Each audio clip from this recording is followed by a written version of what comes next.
La sclérose en plaques, CEP, est une altération du système nerveux central.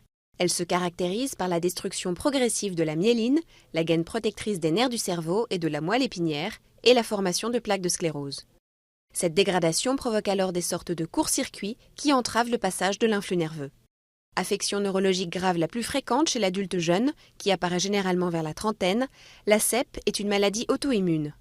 Le système immunitaire de l'individu attaque ses propres cellules au lieu de les défendre. Les symptômes varient selon le territoire du cerveau ou de la moelle épinière touchée.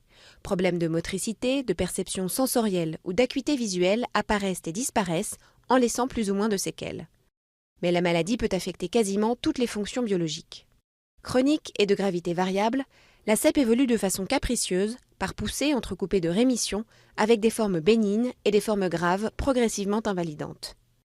Elle évolue sur plusieurs années et concerne avant tout une population féminine à 71%. En France, elle affecte quelques 80 000 personnes, 350 000 en Europe et 2,5 millions dans le monde. Si ces causes ne sont pas encore établies, des facteurs environnementaux, des agents infectieux et des composantes génétiques héréditaires sont soupçonnés d'intervenir dans son déclenchement. En revanche, la vaccination contre l'hépatite B, naguère pointée du doigt, est aujourd'hui mise hors de cause. Les traitements utilisés actuellement diminuent la fréquence des poussées, mais n'enrayent habituellement pas l'installation du handicap et l'atrophie cérébrale. Mais la sclérose en plaques n'est pas synonyme de fauteuil roulant et peut permettre de mener une vie sociale normale. Elle ne signifie pas non plus une diminution de l'espérance de vie.